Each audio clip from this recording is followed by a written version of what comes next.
session. Okay, that looks like it started now. So welcome to this afternoon's Timely Topics session. This one is on exam preparation. So with a lot of schools doing mocks at the moment, I know that this is something that will be in the forefront of your minds. Just in case anyone hasn't met me before, my name's Emma Weston. I'm the maths lead practitioner for the North. Those of you that have just joined, there is a link to the Jamboard in the chat. Don't worry if you're not able to add any points to it right now. We will revisit that later on in the session for your ideas. So just letting you know where we are in the schedule for this sequence of sessions. So back in September, we looked at decoding Key Stage 2 results. Then in November, we focused on feedback and retrieval. Last half term, we looked at intervention strategies. This session is on exam preparation. And then there's one final session in the summer term, thinking about planning for next year's Year 11 and putting into practice any lessons that we might have learned as we've gone through this year. So we're thinking about how to prepare our students for their GCSE maths exams in particular. Some of you might have A-level or other courses that you're preparing pupils for, but I'm going to focus in on GCSE because that's what most people will be concerned about. But some of the strategies you may find applicable to other courses as well. If you weren't already aware, this is the dates of this year's GCSE papers. So we've got paper 1 in May, and then we've got what looks like quite a long gap between paper 1 and paper 2. But we've got half term in between. So obviously that is going to have a knock-on impact on the sorts of preparations that we can do in between papers and how that might take place. And we'll look at that more a bit later on in the session. We've then got a week between paper 2 and paper 3. So a couple of things that we need to consider with this in mind. We need to think about how many maths lessons you actually have between now and the first exam, because when you actually start calculating how many lessons you have and how many times you're going to see Year 11, with things like mock exams in between, if you have pupils who are doing practical exams for things like art and graphics, you might find that some of those students are missing at various times. And you need to make sure you know exactly who that would affect and when, so that you can factor that into your plan as well. We've also got the Easter holidays cropping up, and that will be upon us sooner than I think we might even expect. We've then got a bank holiday on the 6th of May. And then exams are beginning in that week as well. So there are a couple of exams in that first week that are likely to impact on all of your pupils. So we've got religious studies in that first week and also biology. So depending on when they fall and when your maths lessons are, that might be some more lessons that you can kind of cross off your list. So you can already see that the number of lessons we might have with our classes between now and the exams could already be dwindling. We've got half term the week commencing the 27th of May. So we'd already said that that's in between paper 1 and paper 2. But the impact of that is that this paper 2 exam on the 3rd of June is actually the morning of their first day back in school after half term. So we need to be really careful that we've given pupils some very clear messages about exactly what we want them to do between paper 1 and paper 2, and we're not relying on some of those last minute sessions that we might do the day before, because obviously we don't have a day before for that one in particular. So we need to make sure that we've got a coherent plan and a strategy for the run-up to those exams.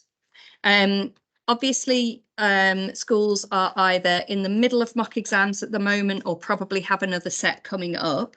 And so I'm going to focus more on that kind of plan from after the mock exams leading into the beginning of the exams in particular.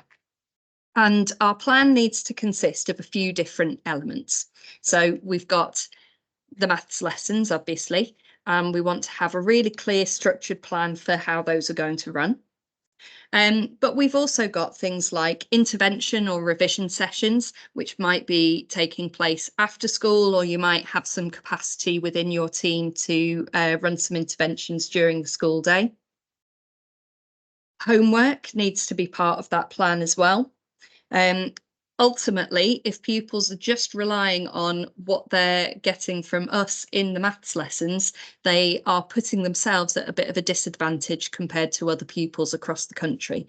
And we need to remind them that ultimately their grades are going to be determined not by a score that exam boards have in mind now. The exam boards don't have a score in mind for a particular grade right now. What they're going to do is, once all of the papers have been marked, they're going to use a distribution to determine where those grade boundaries should be compared to how the whole cohort's done. So really, pupils need to have the message that they're not aiming for a particular number of marks, they're competing against other pupils up and down the country. And a lot of those pupils will be doing things like making the most of every single maths lesson that they have, attending revision sessions, and doing their homework as well. So we need to give our pupils really clear messages that they need to make the most that they can out of all of those things.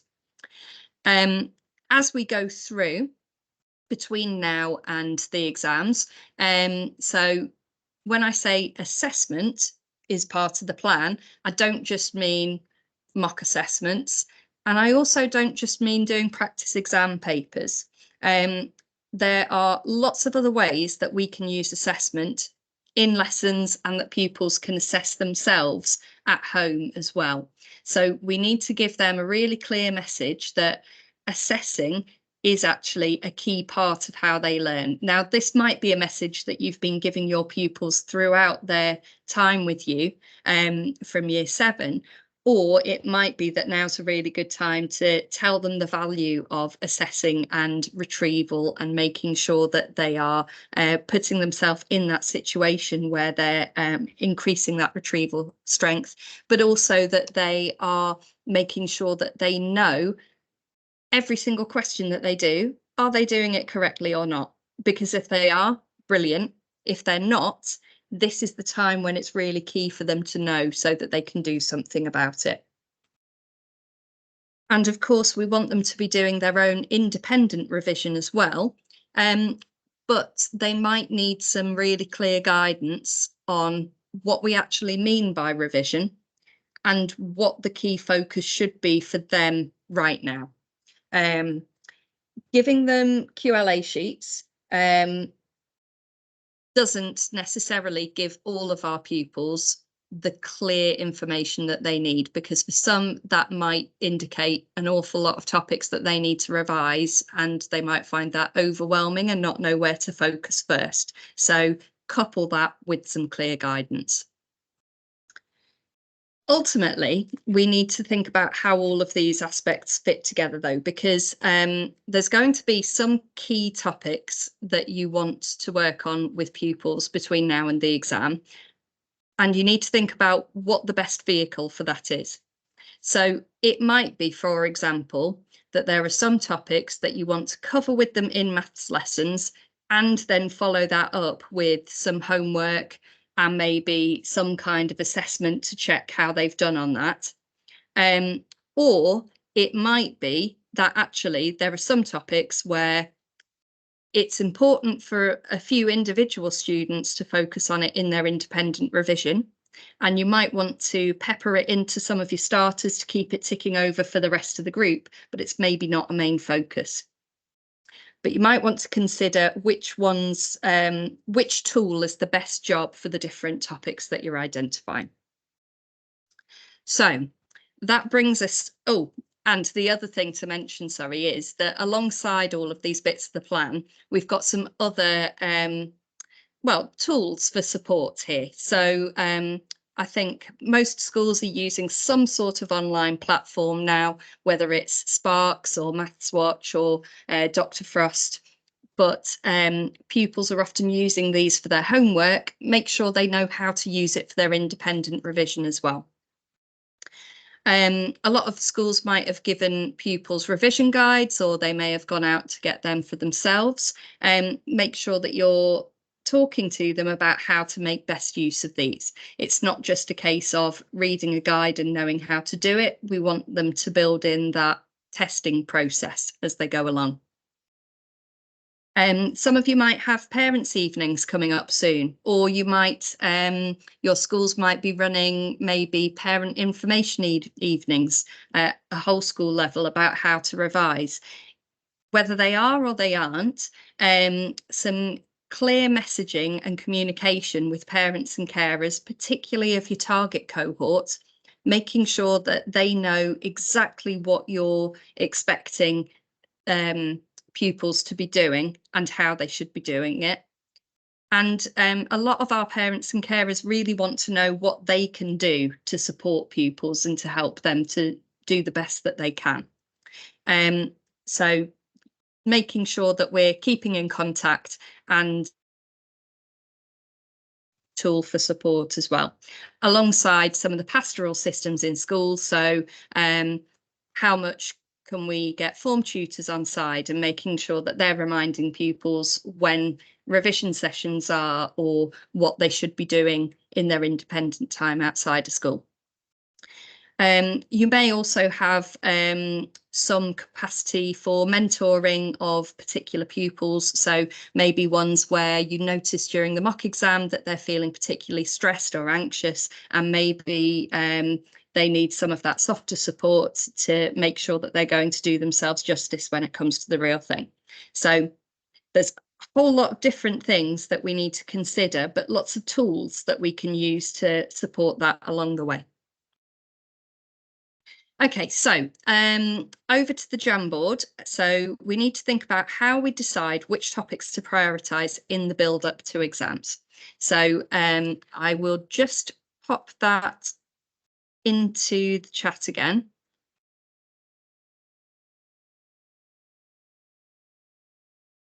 So if you've not seen it before, there's the link for the Jamboard, and I'll just give you a moment to add a sticky note or two.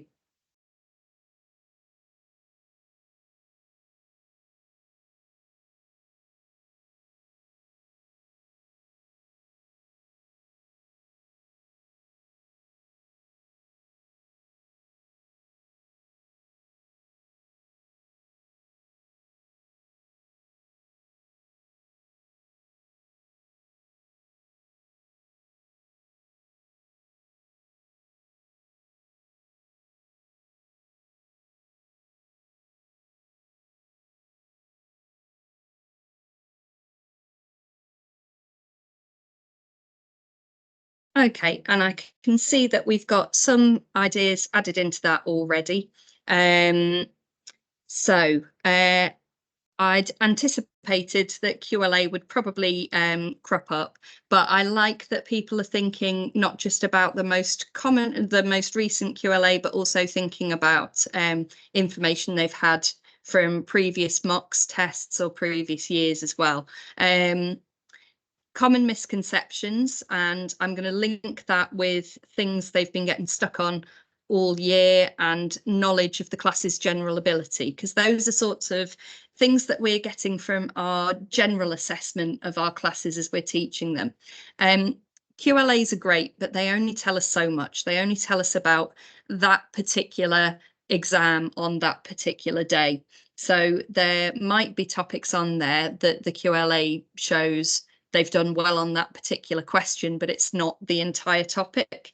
Don't discount the knowledge that you have of how you've seen this class work all year long. I like that people are thinking in terms of the weighting of topics in exams. And thinking about that in the context of the tier that their class is working towards as well. If you're not quite as familiar with how that weighting might work, or which particular topics come up more often than others, First Class Maths have done a topic analysis for AQA papers and Edexcel papers, and they've split that out by board. So you can use that to see which kinds of topics crop up more often, and that might be a way that we determine some of those topics where we want to spend a bit more time, or we absolutely definitely want to build into the plan. And we're also thinking about some quick wins. So these might be things that actually you're able to not spend a huge amount of time revising, but you might be able to maybe box them off in some starters and then revisit them later on. And maybe when you're doing some practice paper work with your classes, it might be that you direct them to certain questions where some of these things that we've worked on crop up, just to check whether or not we fixed the issue. Okay, great. One Emma? thing that we might... Oh, sorry, yeah. I don't know if you've seen in the chat, Hannah said that she couldn't get on the Jamboard, but she's also put in there about calculators. So I'm just going to mention it because it's unlike me to ever mention calculators. Absolutely, thank you. And I hadn't seen that crop up on the chat because I'm on this different screen. Yes, thinking about how to use the calculator is absolutely fundamental, because 2/3 of their papers are going to be with a calculator. So if we're not showing them how to use it, then they really are going to be at a disadvantage. So that is a great point. Thank you. Okay, another thing to maybe think about is which topics might be so fundamental that they're underpinning lots of other things. So I'm thinking about maybe something like ratio that often seems to sneak in to other questions. If I was working with a class where I felt like they were stumbling a bit over ratio questions, I'd probably want to address that quite early on and probably spend a bit more time looking at that in lots of different contexts as well. Okay, right, let's pop back to thinking about how we're going to put together our plan then. So, having a structured plan is something that I really don't think I did well at the start of my career. And I can say that because I don't think I actually had a structured plan.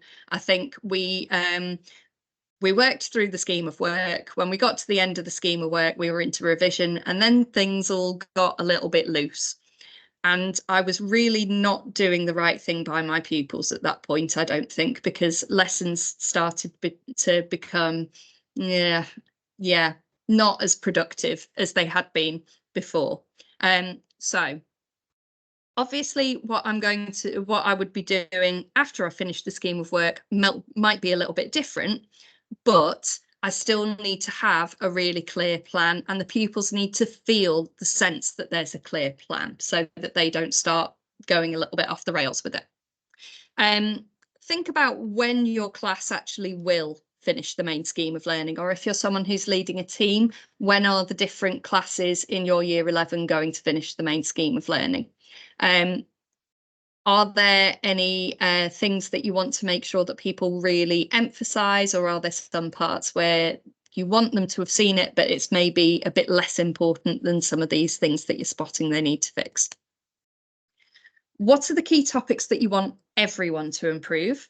So I mentioned ratio before. If I felt like my class didn't understand ratio, that's absolutely definitely something that I want to address with them. If generally we've got a fairly secure understanding, I'm probably going to link it into some other things, but it might be something where I'm directing certain people or doing some focus work with certain people. So think about what the balance of your class is. We mentioned already about identifying some quick wins and which ones need more significant time. So we might want to bear in mind maybe that balance of how often does this crop up, and does it underpin other topics? Where can I make some links?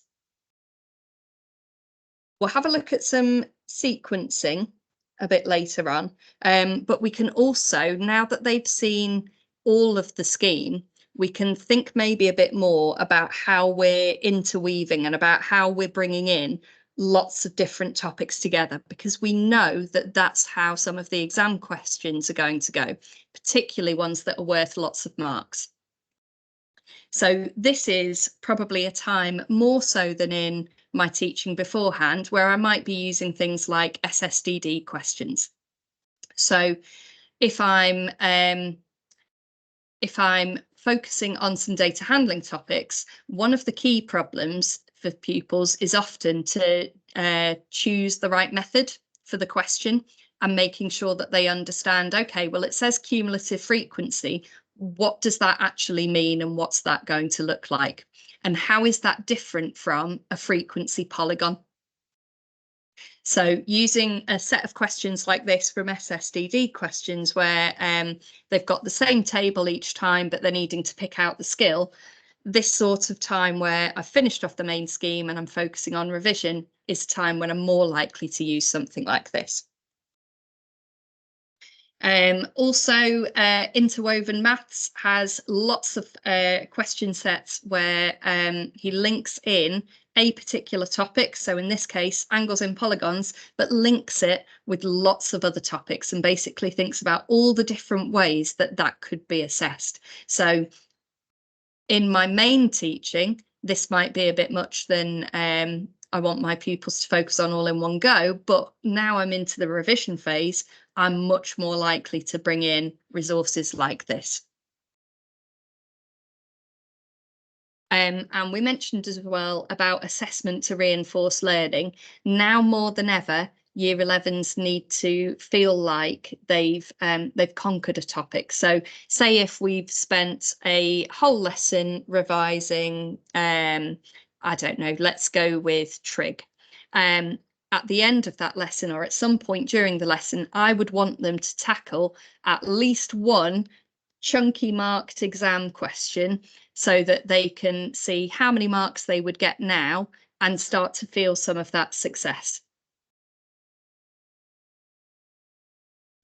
Oh, and I've put then as well about exam questions and papers. That needs to be part of the plan. I know some of you will be doing exam paper practice on a regular basis. So think about the different ways that we can use that. So that's something we focused on in the network meetings in all of the regions last half term. So either you or your head of department should have lots of different ideas about how we can do that.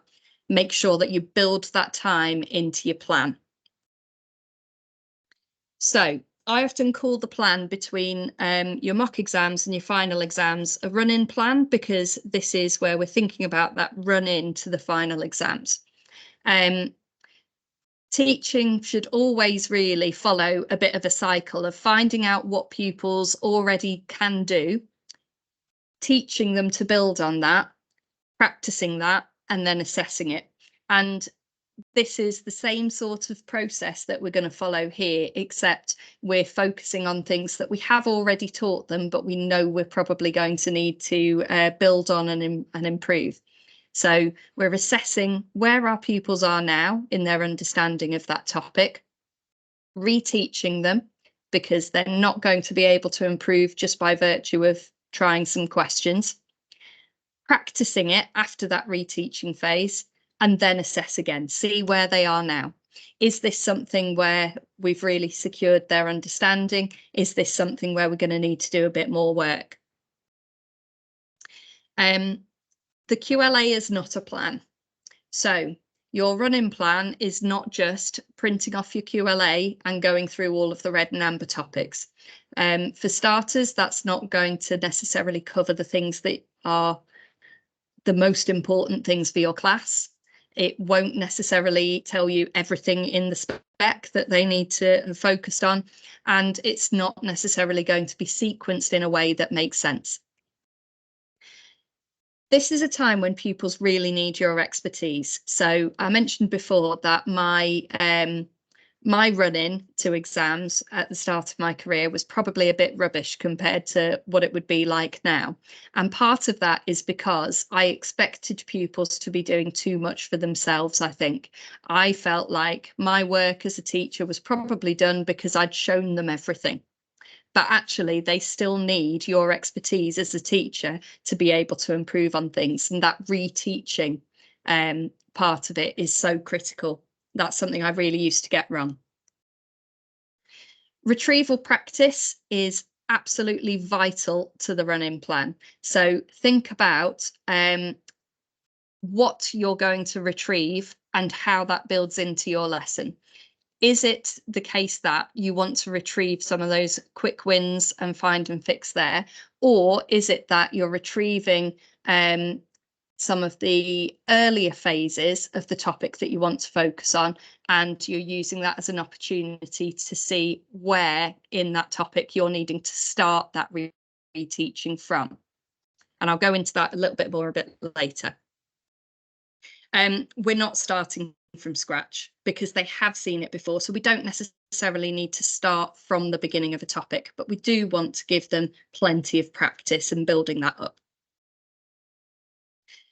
Make sure that there's also some mixed practice, so a mixture of topics. Now, what I tend to do is I'll tend to front load my topic practice, and then as we get closer to the exam, I'll start mixing it up more and more, so that by the time we get into that kind of last week sort of phase, I'm more likely to be just focusing on, okay, today we're going to practice all sorts of different algebra topics, or I'm going to give you some shape topics with lots of ratio mixed in. And I feel like I'm repeating myself a little bit here, but assessment as learning, and I'm repeating it because it's the sort of message I would be repeating to my class as well, making sure they see that when I'm assessing them or when they're testing themselves, that is part of them learning, and that's part of what's going to make that learning really stick. When you've put together your plan, think about which elements of the plan you can share with the pupils. So there have been times where I have basically shared the overview with my pupils of which topics I'm going to be covering in which weeks, so that they can see that I have a plan, they can see how it's building up, and also they know, okay, well, we're going to cover these topics in class, but I also have some topics that I want to cover because I've seen from my mock exams I couldn't do that. And so that was one way that I let them know, well, we're not going to cover that necessarily together in much depth. So that's something that you're going to need to focus on in your independent revision. Obviously, inherent in this plan are things like calculators and building in how they can be used for different topics that you're addressing, and also the formulae sheets. So now that we know that we are going to have them in the exams this year, we should be making use of them as much as possible in lessons so that pupils know when they're helpful for questions and when they're not, because some of the formulae on there aren't necessarily set out in a way that we might have taught them in class. We don't want that to be something that causes them an issue during the real thing. So this is not how my running plan would look. Oh, for some reason, right, now that's changed. This is not how my running plan would look, but this sort of grid setup is how I might start to put together some of the topics that I would put into my run-in plan. So post mocks, I would sit down and write a list of topics under each of these headings that I'd want my class to be focusing on at some point between now and the final exams. So this is kind of a bit of a brain dump. So I've not done this for any particular class. This is my kind of imaginary class. And one question I might ask myself after I've done that process is there any kind of balance? So I'm looking at this and I'm thinking, there's not an awful lot there in data handling. And I'm not sure I've ever taught a class where the only aspect of data handling that they need to work on is averages from tables. So that's already prompting me to have a bit of a rethink and maybe think about, are there any types of graphs or charts that I know that they need to have more practice on? Or is it more that I want them to do that kind of method selection process? And is that maybe where my focus needs to be with data handling topics? I appear to have just forgotten that probability even exists. So that's probably something that I would want to add into the plan. But in having it set out in this way, I'm more likely to spot some of those things. Once I've written my topics down, I can start to think about things like where the quick wins are. So it might be that for my class, something like collecting like terms and substitution might be a bit of a quick win. It could be that some of them have dropped some marks in the most recent mocks, but generally they've been okay. So was there something specific about the questions that they faced, or is it just that we need to do a quick refresh before we go into some of the other topics? And I need to think about which ones link to other topics. So I'm noticing that I've got something like substitution written on my list, but then I've also got under geometry and measures things like surface area and volume. And I've got Pythagoras' theorem and compound measures, and I've got trig. So I've got some things there where they actually hinge on being able to substitute. So there are some links that I can make there, perhaps. And also, I want to make sure that I'm refreshing substitution with my class before I tackle some of those other topics that are really going to be hampered if they're not already quite happy with substitution. And we mentioned already about high value topics. So that's something to consider.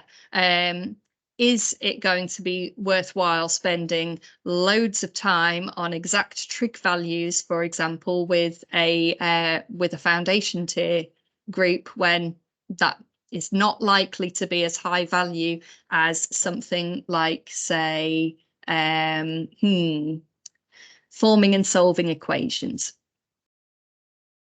So a couple of thoughts on how we can start to put that plan together. This is an example of how my running plan might start to look. So I've got it broken down into different weeks and broken down into different lessons.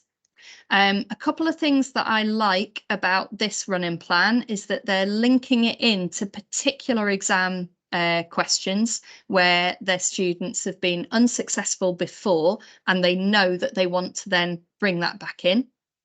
I also like that they've considered what homework they're setting and how that is going to cover off some bits of the plan, or that it's going to then repeat elements of the plan that they might have done a week or two before. This is another example of a running plan. So you can see here that they've highlighted things like when they're doing their exam paper practice, where the holidays are, and they might be thinking about what they're going to give pupils to do in those holiday periods. They've also highlighted things like what they're going to cover in any intervention sessions that week. They also have marked in where that first maths paper is. And you can maybe see how in that final week, we've then got multi-topic revision. Well, at the point where they wrote this running plan, they've not necessarily been very specific about any topics in particular they want to include in that, or it might be that they have certain resources that they have in mind, but we can sort of see how we're starting off with very specific topics, and then we're getting maybe a little bit more mixed practice in as we move towards those final papers. Okay, so let's start to think about what we might be doing in some of these lessons. So I often think of this phase with year 11 as having a process of stress testing their understanding. So we mentioned before that they are not starting each topic cold. We're not starting from scratch. We need to find the particular point at the topic where we need to intervene. So some ways that we might do that are with mini whiteboard checks. So maybe starting with something that we're relatively confident our class can do, and then making it increasingly more complex, or adding in maybe more and more small elements. So I'm thinking about, with factorising quadratics that we can see here, the increasingly difficult questions. If I was checking this with a group, I would want to start with everything being positive and then building in some negatives. And depending on the group I have, starting to build in some coefficients of x squared, because I might feel fairly confident that my class can deal with the first couple of questions fine. And then depending on which group I have, it might be that once I've got some negatives in there, that's going to throw a spanner in the works. And that's where I need to do some intervening first. Another way I can do this is maybe with some diagnostic questions. So the diagnostic questions website has some topic-based sets already put together. So this might be a time when you want to use those with your class to figure out where you want to intervene. There's also some review questions from Maths for Everyone. So I've picked out the ones here on standard form just as an example. So you can see we've got a row of questions focusing on converting to standard form, then converting to ordinary numbers, then maybe thinking about ordering, and then thinking about our calculations. It might be that some of those review type exercises are more where you want to focus now, so that your classes get a good overview. It might be that for some pupils, you want them to focus in on one particular row or another. Another resource that I really love using at this sort of phase of year 11 are the Pentagon problems from Access Maths. And I quite like this sort of setup, but I like the idea behind it as well. So he's got a few Pentagon problems on his website, but actually we can use that sort of thinking of having a big question that we're wanting to work towards, but actually before we do that question in the middle, we're going to double check all of those smaller elements that are going to be essential to our pupils to be able to tackle this successfully. So we can see around the outside, he's focusing on skills of division, just working out surface area of cuboids, just doing the unit conversions, just multiplying decimals, or then one where we're thinking about working out the surface area of 4 cuboids. So he's really taken apart all of the elements of that question, and we can practice the individual parts in isolation and then feel confident to tackle the ones in the question in the middle. Really, really love that resource. And I think the idea is quite versatile. That's something we can do maybe for other questions that we might have in mind. Sticking with Access Maths, but maybe going to a slightly different end of the range. I've had groups in the past where really my main aim at this point is just to make sure that they can tackle that first part of the question, of the paper rather, with some confidence and feel like they can get stuck in. So he's got some start with confidence resources here that tend to focus on some of those like 1 or 2 mark questions that will often appear in the first couple of pages.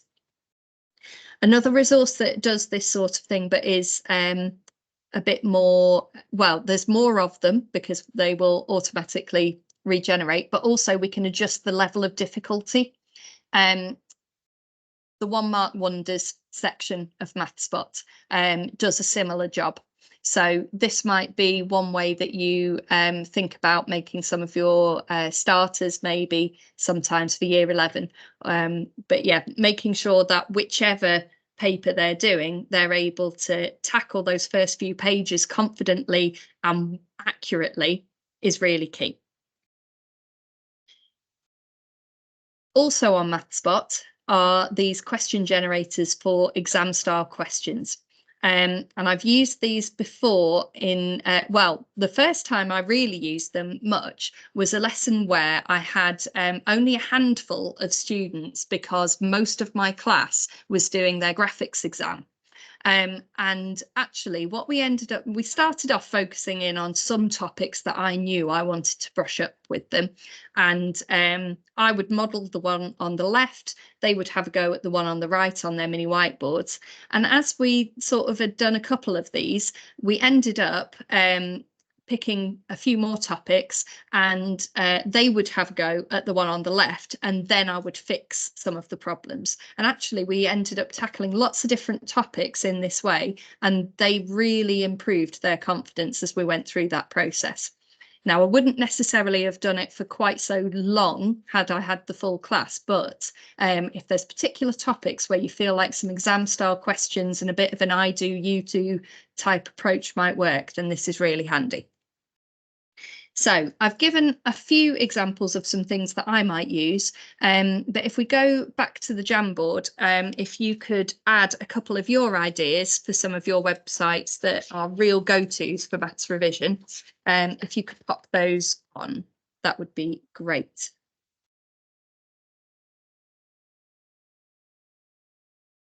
If you're unable to use the Jamboard, then feel free to go into the chat to do that. Or if anyone would rather unmute and just let us know some of the websites that you use, that's also fine.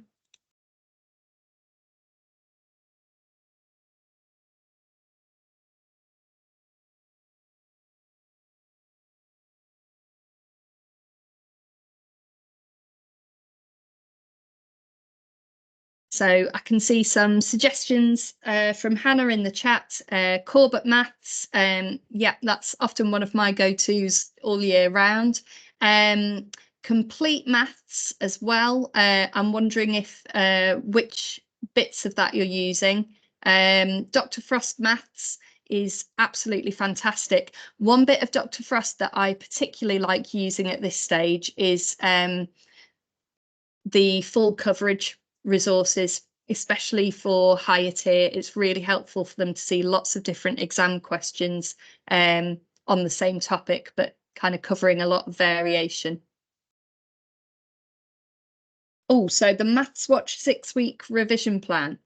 I'm wondering if that might be a useful resource to maybe inform some of the running plans for maybe people who are a bit less experienced at having year 11 groups.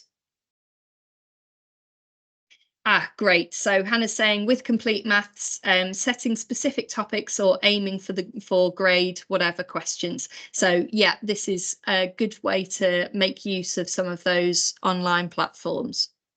Okay, brilliant. If there's anything else that springs to mind, feel free to add that into the chat. I'm not seeing anything adding. Oh, right. Okay. So someone has added ExamQ, which is that website where you can find exam questions from Edexcel in particular. So you can type in a topic and it will bring up lots of past exam questions on that particular topic. It's really helpful. Yeah. Claire has put in there about make sure you don't just prep for paper one, which is a really good point. So obviously with paper one being the most immediate one that we're seeing, the temptation can be to focus all of our efforts on non-calculator topics, whereas really, especially given that we saw that timeline for when the papers are, and that we don't have really, with half term being in between paper one and paper two, and bear in mind they're doing all of those other exams as well, you're not going to be able to prepare all of your calculator work in between paper one and paper two. Right, let's go back to here. Yeah, and MathsBox does have some really great calculator quick skills. MathsBox is quite handy for all sorts of things. So a lot of the websites that we use on a regular basis in our normal teaching might have specific sections just focusing in on revision. Okay, so thinking about the week before, we said before about doing some mixed practice. I probably want to focus even more heavily on things like how to use my formula sheet. This is a point where I might want to throw in a few exam tips. So hopefully you'll have been mentioning things like this all the way through anyway, but Just Maths have a really helpful presentation with lots of exam tips that you can then edit if there's anything that you feel your class needs in particular. But that's where I've taken these images from. So things like just crossing through with a line rather than going over it so that it's illegible, and making sure that we explain to pupils that the reason for that is the examiner may be able to award some marks for something that's crossed through, but they can still see unless they've replaced it with something that contradicts it. Making sure that they realise that the space for their working out is set out in that way because that's what will actually be scanned in. And that if they write their working out below the line, then it's not likely to be scanned. If they do end up needing to go on to more paper, they need to make it really clear that their working out is on something else. So what might we predict for paper one? But like Claire said, we don't want to just prep for paper one. But there are some things that I probably want to make sure that just before they do paper one, I've maybe gone back over and emphasised. So things like working in terms of pi springs to mind. Or if I have a higher tier class, I'm going to want to tackle things like surds because that's more likely to be something that crops up on paper one. I might want to start using resources like this. So this is another one from Access Maths. So I mentioned before about doing mixed practice. So maybe focusing in on one particular area, so algebra, but a way for them to practice lots of different skills. So I would print these on A3 paper, so it's nice and big because there's a lot of questions there, and I'd print it double-sided with answers on the back because I want my pupils to be able to check everything that they're doing and let me know straight away if there's things that they need some support in fixing. This might be a time where I start using revision mats with my class for that mixed practice. So there's some really brilliant ones that have been shared by Pixie Maths, by Miss B, and also by Jo Morgan, who does Resourceaholic. If I remember rightly, her revision mats are on TES, but she does have links to them on her Resourceaholic site. And I think I've put links to all of these resources in the notes for this presentation, which I'll send out later. Moving to the day before, if you have things like drop-down sessions the afternoon before that first paper, I would be doing lots of quick fire practice on mini whiteboards of a range of topics, and I'm going to make sure that I include some confidence boosting topics on there. So not just things that I'm trying to fix, but things where I'm fairly confident my class can do it. And so that they go into that first paper going, do you know what? I know an awful lot of maths, and now I'm going to show everyone just how much maths I know. Sometimes we can end up with a lot of time in those drop-down sessions. So maybe a whole afternoon or whole morning, and we really need a mixture of teacher-led activities and independent practice. And absolutely everything that I'm asking my pupils to do, I'm going to make sure that they have answers so that they can check. I'm going to give them a choice of topics or practice papers, but I've narrowed down that choice of topics. So I'm going to give them maybe a choice between a few topics that I know that the majority of them need to focus on. But I'll make sure there's practice papers available for them as well for people who want more of a mixture. The last thing is I would always send off my class encouraging them to have a good night's sleep. So maybe saying something like, I'm so proud of you and you're ready and I can't wait for you to show the examiners everything that you know. I appreciate that some of you will want to go and do some revision when you get home, but make sure you have a cut-off point and you have a good night's sleep. At this point, they know about as much maths as they are going to know. And there is so much more benefit to them in having a good night's sleep and going in actually capable of showing off all the maths that they know than trying to cram all night. Okay, so then the morning of the exam. A lot of schools will give pupils the opportunity to come in and do some maths on the morning of the exam.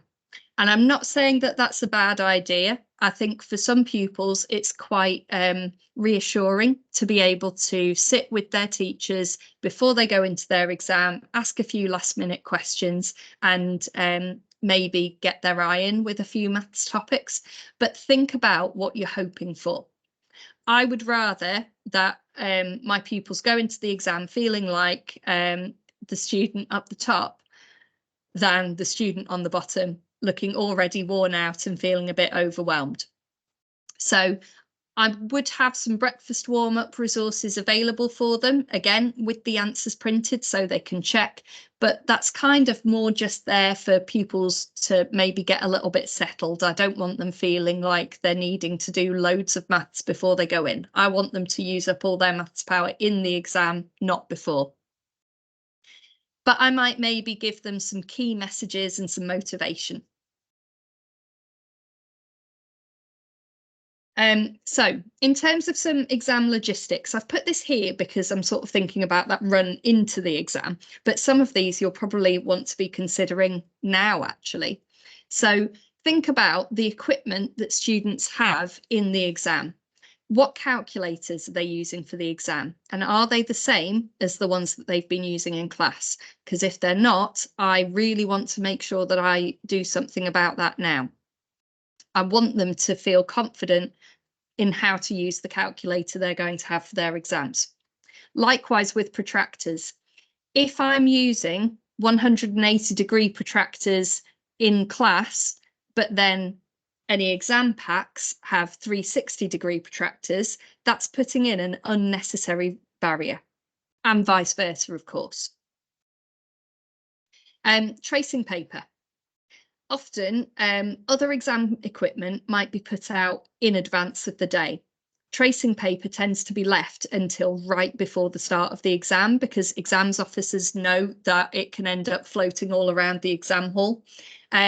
Make sure that there is actually tracing paper in every single exam venue and that your exams officer has a good stock of it. It's something that can so easily be forgotten. Clear seating plans and tiers. So I've said this because I have heard horror stories of pupils sitting the wrong tier on the day of the exam. Because maybe they've ended up in a different seat than was on the seating plan, or maybe the tiers were all mixed up around the seats. I would always make sure that I had all of my foundation tier students sat in one block with a clear gap between them and the higher tier students so that there's less chance of anyone ending up with the wrong paper. I've had horror stories from other people of someone who was, in their words, a nailed on grade 8 who sat a foundation tier paper. And although a phone call to the exam board did kind of rescue the situation to a certain extent, it's a headache I wouldn't want to be dealing with when I don't need to. And make sure that obviously any seating plans and tiering information includes any smaller venues you might have where you might have pupils with access arrangements. Mock exams are a good opportunity to test out access arrangements. Does everyone have the access arrangements that you think they do? So make sure that you've not just assumed that someone is entitled to something. Make sure that you've double checked with your exams officer and your SENCO whether or not pupils have that entitlement, and make sure that you're practicing that setup. So someone might have entitlement to a scribe. You don't want the first time they do that to be during an exam, because it is a bit of a strange way of working, and it's more common in maths that pupils would have scribes because they can't use a laptop, perhaps like they might do in other subjects. Last little bit, think about your between papers plan. When will you actually get to see the pupils, because they will have a lot of other exams to do in between the maths papers. So have a look and see which of your lessons will be affected. Your school might have a drop-down plan. Make sure that you know what that is and that you've identified where your sessions are for maths with your pupils. Think about how you can break this up. So last year we shared some resources between papers, which included things like kind of pub quiz style activities, focusing on calculator buttons and calculator use. And you want that mixture of teacher-led activities and things that they can do independently. There will be best guess papers. Make sure pupils know to use these with take these with a pinch of salt. They are not necessarily exactly how the papers are going to be. Use a calculator always, because they after paper one, well, unless you're doing OCR, in which case your non-calculator paper is in the middle, but for everyone else, after paper one, everything else is with a calculator, so use them. And bear in mind, you've got half term in between. So think about what you want pupils to be doing in that time. If, for example, you're wanting them to have some of these best guess papers, make sure you hand them out before the last day of before half term, because you can guarantee that you won't catch the ones that you desperately would want to. Think about how you're managing pupil motivation and stress. So however pupils think they've done after paper one, they still have 2/3 of the marks available to them. So if they think it's gone terribly, they can still rescue it. If they think it's gone really well, you don't want them to be complacent. They still need to put in their best effort and work. So to summarise, make sure that you map out a clear plan of the topics you want to cover building up to the exams. Think about which topics you're going to prioritise, front load those so that you can then refer back to them and make links to them with other topics that you cover. Think about your sequencing. So, for example, substitution will underpin a lot of other topics, cover that early on. And link topics together, because we know that that's what's going to happen in the exam. Pupils need to have confidence in the plan, so make sure that they know there is a plan and that you do have a clear thought process in what they're going to cover between now and the exam. They also need confidence in themselves and in you, and part of the way they have confidence in you is in feeling like you've got this, you've got their back, and you're supporting them. And we need to pull them along as well, because it's a stressful time for them. I appreciate I've done an awful lot of talking, and we are at 4:30. I will stay on in case anyone wanted to discuss anything in particular or had any questions, but I hope that there was something in this afternoon's session that has been helpful for you. So thank you very much for your contributions to the Jamboard and in the chat.